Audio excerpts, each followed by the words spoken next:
Hello, everyone. Welcome to the inaugural episode of Three Wide. I'm your host, Radney Crawford. Today, we will be going over the review of the Clash at the LA Coliseum. We'll be looking over things such as attendance, surprise performances by drivers, some incidents that happen between drivers that we normally don't see happen between, and also we'll be looking ahead, going over a little bit of the Xfinity series and the Truck series. So let's go ahead and get started. We had the first Clash at LA Coliseum. NASCAR announced last year that they were leaving the Daytona International Super Speedway and taking it to LA Coliseum, where they were converting the stadium into a track. A lot of people were skeptical or just plain out did not like that move at all. You probably put me under the skeptical side. Didn't fully understand why NASCAR was making this move, taking teams all the way out to California for an exhibition event to kick off the season, especially with things such as the new next-gen car. Teams were not going to have that many cars available, and then also just the drive all the way across the country out there and having to turn around and go to Daytona. But after watching the race, would have to say I was very impressed by it. Impressed by the racing, how the next-gen cars looked and handled, and also the crowd size was very good. That stadium normally can fit anywhere between 60 and 70,000 people. Looking at the crowd size, I would say it was probably around 50,000, maybe a little bit more than that, which for an exhibition event like the Clash, which hasn't here lately seen a lot of big crowds, it was a good thing to see. And also a lot of younger fans, younger people that were there, including kids, young adults. So that definitely is a positive sign, hopefully, for the future of the sport, that these people, because I believe they were throwing out the number 70% around that, were people attending their first race. So hopefully NASCAR was able to leave a lasting impression on them, and where people will become even more invested in the sport, keeping up with it, watching it on TV, or attending more races. Looking at the race itself, it was very, very true short track racing on that quarter mile track. A lot of beating and banging, especially in the last heat race and last chance qualifying races. Starting out qualifying night, you had Kyle Busch set on the pole. So he got the pole for heat number 1, in which he won. Some surprises in that race had to be Daniel Suarez, who had a very impressive day with Trackhouse Racing. They're now a two-car team with the purchase of Ganassi Racing. Surprise in that heat was Denny Hamlin not advancing to the main event, finishing 5th. And having to go to the last chance qualifying race, but it was still a pretty fantastic battle for that final transfer spot of 4th between him, Ricky Stenhouse Jr., and Ryan Blaney. It was a lot of hard racing going on for that last transfer spot, which Stenhouse and Blaney were able to finish in the top 4 and advance to the main event. Heat number 2, you had Tyler Reddick winning that heat. You had really the rest of the top 4. Was pretty surprising. You had Chase Briscoe, Austin Dillon, and Cole Custer rounding out the top 4 to advance to the main event. While drivers missing it and having to go to last chance qualifying races were drivers like Martin Truex Jr.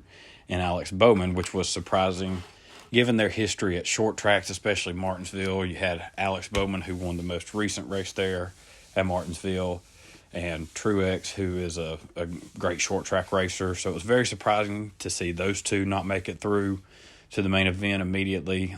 Especially Truex, he just did not seem to have a whole lot of speed in the heat race or in the main event.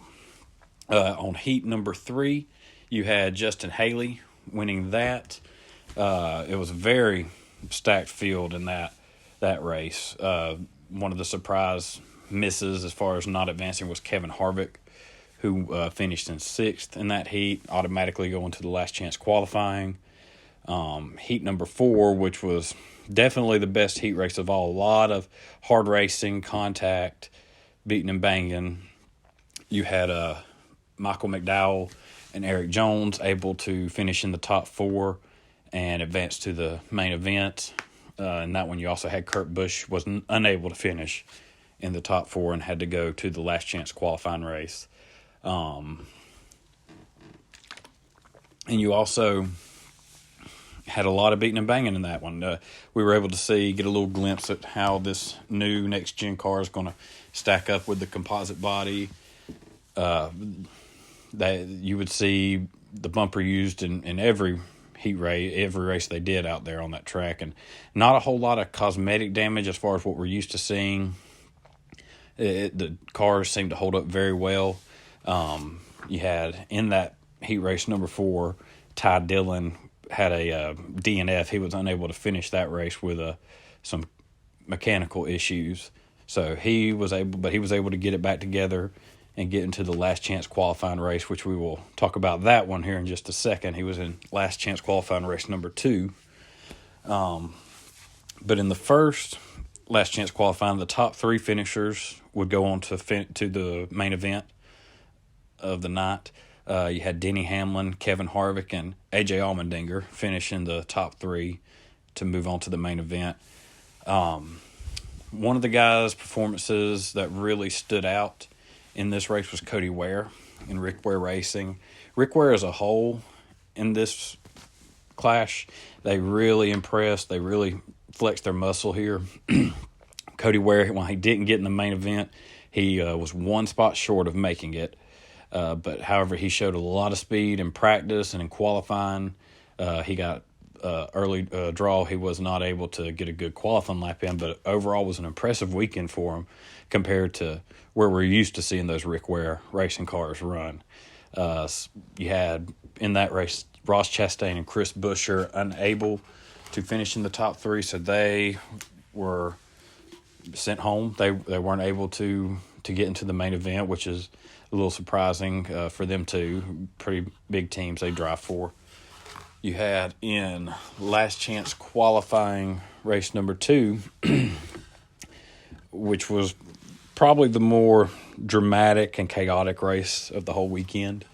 You had Ty Dillon cross the start-finish line first. However, NASCAR reviewed the final restart, and it showed that he did restart the race before the restart zone.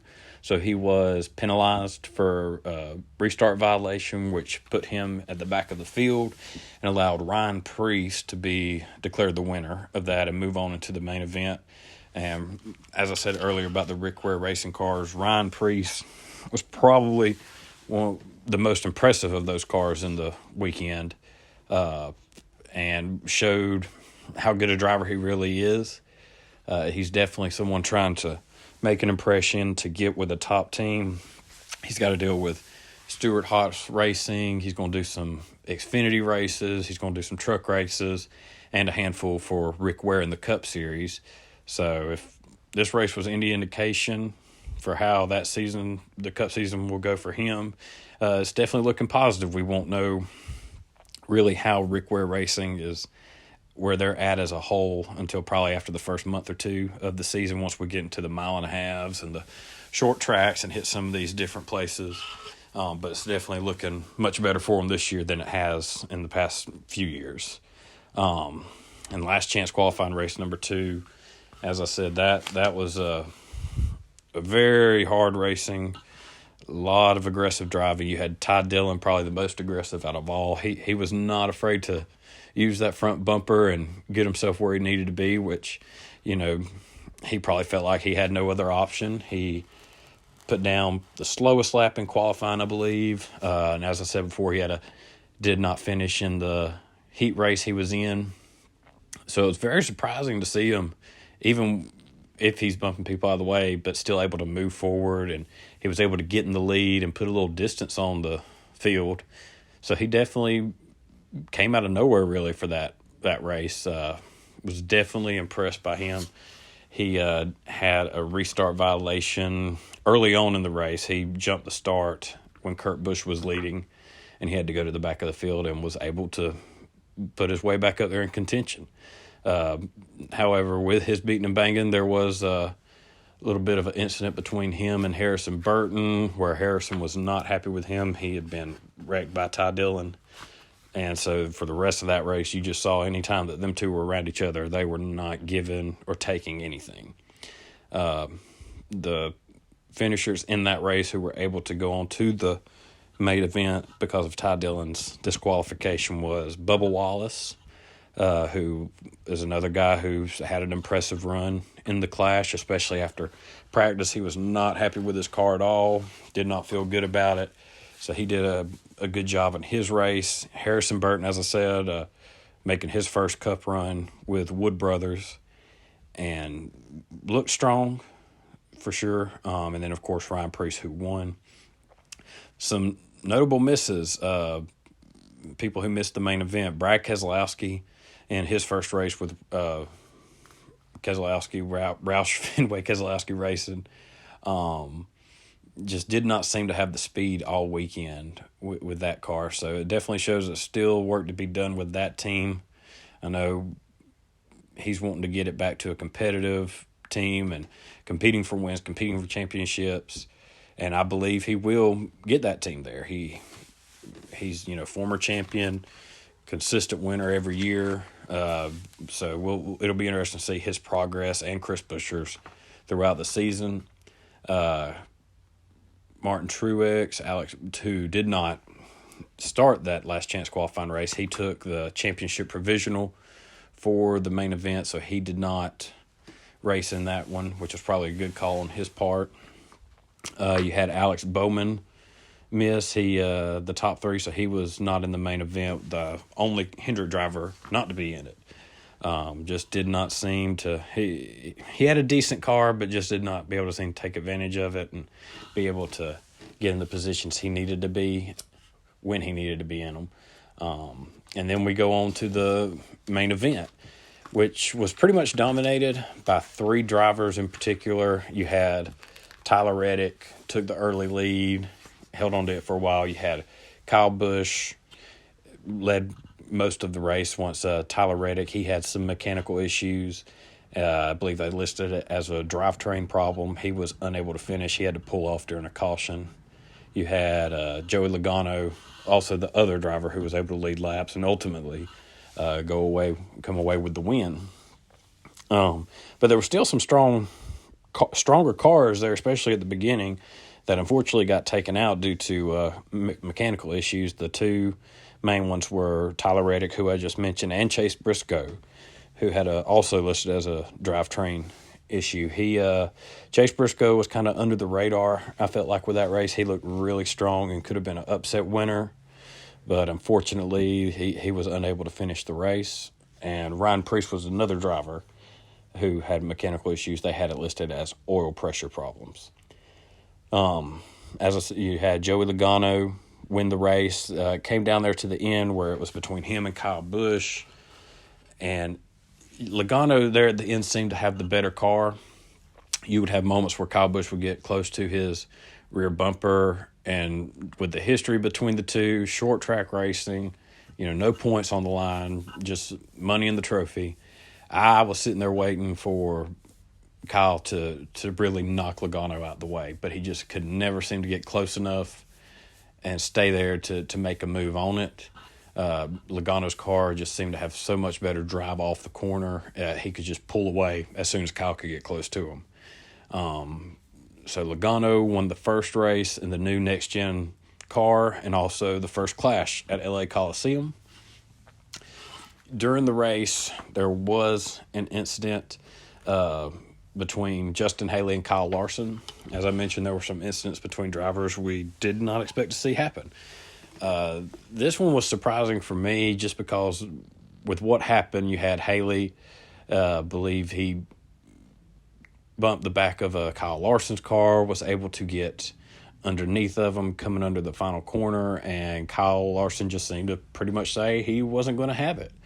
He door slammed Haley as Haley got alongside of him.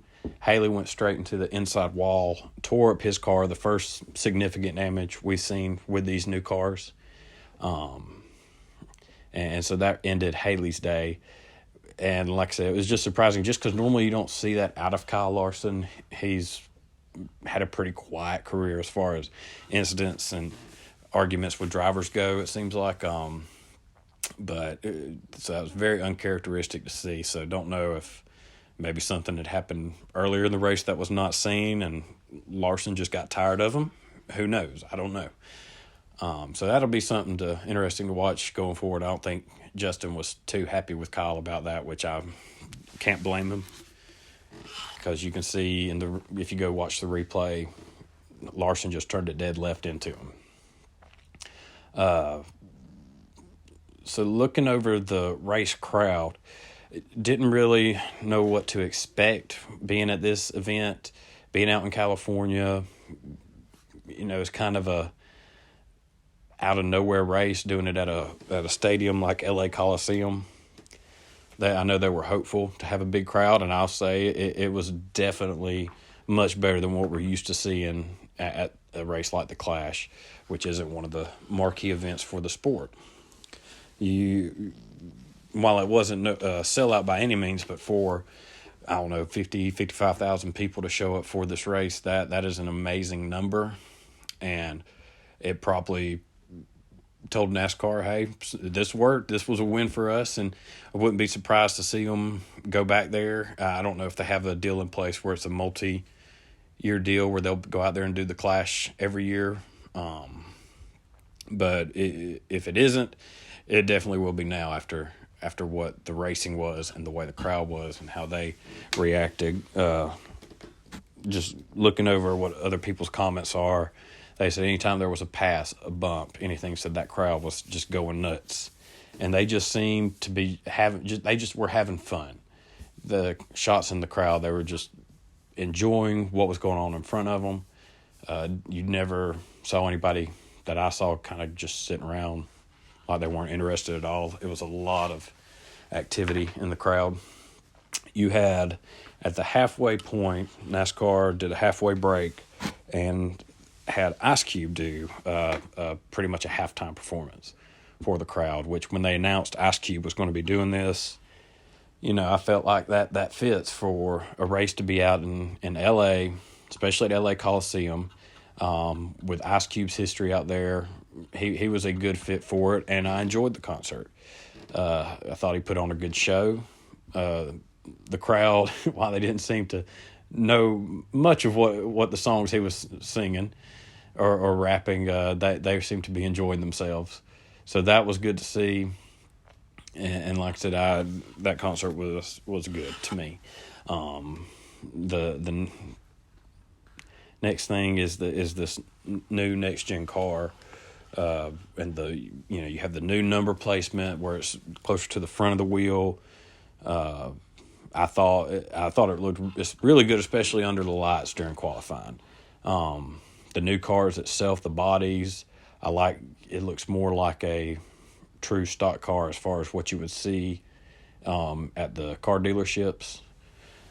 And as I said earlier, with those composite bodies, it seemed like drivers, they could beat and bang, lean on each other more than they could before, and not have to worry about much damage or cutting tires, which especially over the last few short track races last year, you saw a lot of where just the slightest contact would cut a tire and ruin someone's night.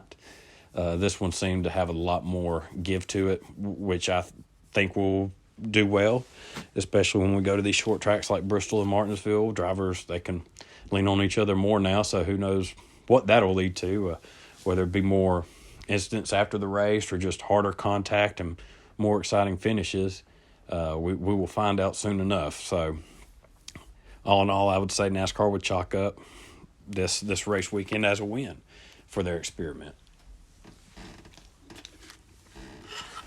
So now we have a 1 week break before we go to Daytona, where we have all three series there, the trucks, the Xfinity, and the Cup Series. You will have qualifying on Wednesday night with the dual races Thursday night for the Cup Series, truck race Friday night, Xfinity Saturday, and then the Daytona 500 on Sunday. I believe that is February 20th.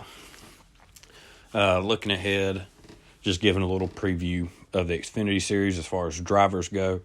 You got in all three series, really, you have a lot of drivers moving around, new teams. So a lot of excitement as far as I feel like this field across the board in NASCAR, the talent is deeper than it has been before. You have a lot of good young drivers and some solid veterans and guys kind of starting to hit their peak and their prime. Looking at the Xfinity Series, you got running for Rookie of the Year. You have Sheldon Creed, who moves up from the Truck Series with GMS Racing. He will be driving for Richard Childress Racing in the number 2. And the guy he's going against for Rookie of the Year is his new teammate, Austin Hill, who comes up from the Truck Series in the 16 Hattori Racing truck. So both those new drivers in the Xfinity Series will be exciting to see what they can do, especially Sheldon Creed. I think that's a guy with a lot of promise and be really interesting to see where his career goes from here. Some new drivers coming in full-time. You got Sam Mayer, who's taken over the number 1 car for Junior Motorsports, kind of the new young phenom that everybody's going to be watching and pegging as the next big thing. So we'll be interested to see how his career progresses. He's had some part-time runs and he's shown flashes, but also made a lot of rookie mistakes, which is expected. So we'll see how his year progresses as far as can he clean that up, can he be a consistent contender for wins, top 5s, top 10s, and can he get in the playoffs. Another new driver, you got Ty Gibbs, who moves from part-time to full-time for Joe Gibbs Racing. Last year in his part-time races, he had an amazing year. He was able to win races, run consistently up front. So the sky's the limit for this kid as far as what he can do full-time with a full year under his belt. He's definitely going to be one of the guys to keep an eye on and could be possibly a championship contender. He'll have to clean up some things. He's definitely can be aggressive and has been shown he can push buttons across his racing career. I know him and Sam Mayer have had many run-ins and aren't, from what I've seen, the best of friends, so that could be a new rivalry to keep an eye on. From there, we go to Colleague Racing, which is a 3-car team. Last year they had A.J. Allmendinger, Justin Haley, Jeb Burton. Well, now 2 of those drivers are gone, and they have replaced them where you have A.J. Allmendinger returning in the 16-car. Daniel Hemrick, the defending champion, who will be taking over the 11-car from Justin Haley. And you have Landon Castle, who will be taking over the 10-car driven by Jeb Burton last year. Now, Landon, I'm excited about this opportunity for him just because it seems like he has not been able to get a solid ride, a contending ride for most of his career. He's that guy a lot of fans like and have hoped he could get this shot. So hopefully we can see him make the most of it. I would love to see him be able to get into victory lane and show what he can do with a top-tier team. You also got Josh Berry moving up to full-time in the Xfinity Series this year. Not sure what car number he's driving. I know he's driving for Junior Motorsports. Last year he drove the 8-car and the 1-car part-time for Junior Motorsports and was able to get 2 wins, one at Martinsville, and he's won a lot of people. He mostly did the late model races for Junior Motorsports. And Junior gave him this opportunity in the Xfinity Series just to kind of show what he can do. And he definitely impressed. I think he's the guy who could be a dark horse to make a deep run in the playoffs. It'll be interesting to see if he can, this being his first full-time year, if he can keep up with the schedule as far as, momentum and not getting caught up as the close of the year comes. Jeb Burton moving over from Colleague Racing to now Our Motorsports, where he will be teammates with Brett Moffitt. Our Motorsports, they're kind of one of those teams that's kind of on the edge. They could be, with the right step, they could be a consistent contender for races.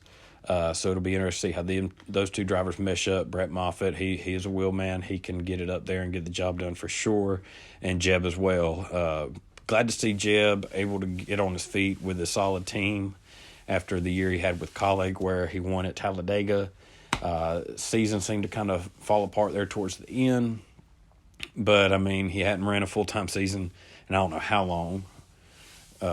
It had been a while, so not necessarily unexpected, but still overall it was a good season for him for sure. You also have Mike Snyder, who is going over from Richard Childress to Jordan Anderson Racing.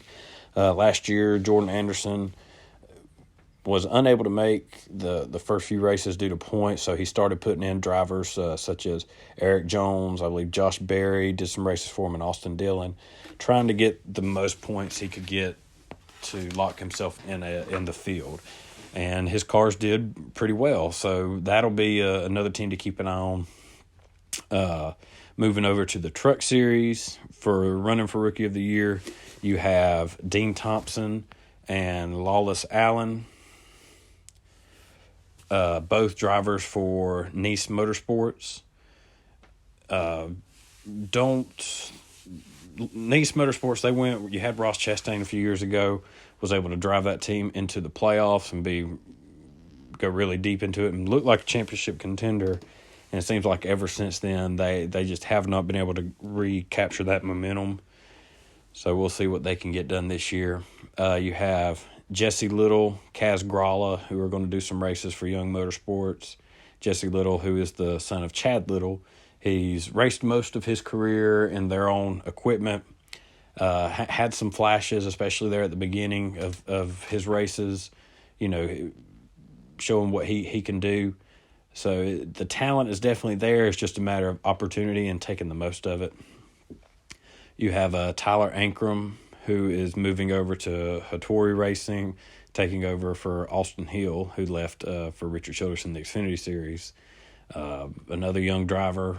See what this move is another top ride that he might be able to get some wins in, see what he can do.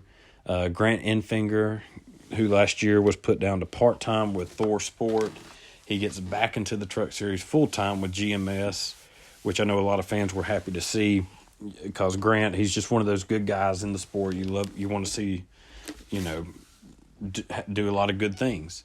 So to go over to a top team like GMS, hopefully Grant's due for a big year and possibly bring home a championship. And also you got Matt DiBenedetto, who is no longer in the Cup Series. He is now in the Truck Series full-time for Rackley, racing the number 25 truck. We'll see. We've seen John Hunter Nemechek take the step down to trucks and be able to make the most of it and reboost his stock. It'll be interesting to see if Matt can do the same for his. You have Zane Smith moving over to Front Row Motorsports. Another guy you're glad to see get into a full-time ride after last year and the runs he had with GMS. So it's nice to see him get on a stable ride. Christian Eckes, who used to drive for Kyle Busch Motorsports, he has been bumped up from part-time with Thor Sport to full-time with them this year, where he will take over the 98 truck, So he's one of those guys, another one that kind of goes under the radar. Was able to get a win last year and it was a very emotional win, so it was show what he can do. So definitely a lot of young talent across the board, as I said. And it'll be interesting to see who steps up and makes the next move. Going forward with this podcast, my hope or my plans are to, once this season gets started, we'll be having 2 episodes a week, where my plan is to do an episode at the end of every Cup race and kind of review and look over the race weekend, no matter what series is racing, whether it's just Cup Xfinity, or all 3 series. We will be going over them. And also I plan on doing an episode hopefully around Thursday, where that'll be mostly a preview for the race to come up, and as well as kind of just an opinion episode or any breaking news episode where, just talk about random topics, anything that might come to my mind. If I ask you if any topics come to mind or anything you would like to see discussed, feel free to give me a follow on Twitter. The Twitter handle is the number 3 wide and the number 3 again. Give me a follow, send me a direct message, a tweet. If you have anything you'd like to hear discussed on those episodes, just shoot me an idea and we'll see if we can't get it on the list. And hopefully we can start getting a pretty good following. I'd like to think of this as a fans podcast. I definitely want fan engagement, where we can just really just talk about anything, any questions, any rumors going around, whatnot. Please just feel free to contact me, and we'll see where this goes. But I appreciate y'all taking the time to listen. It's not much of a episode this time just because all we had was the Clash, so not a whole lot to review, but still definitely a promising start to this season. We'll see where it goes from here. Definitely after Sunday, we got a lot to look forward to and a lot of excitement in the sport. And so we will see you after my next episode should be the Thursday. I should record after the duels have been completed and the field has been set, and we'll go from there. Thank you all, and y'all take care.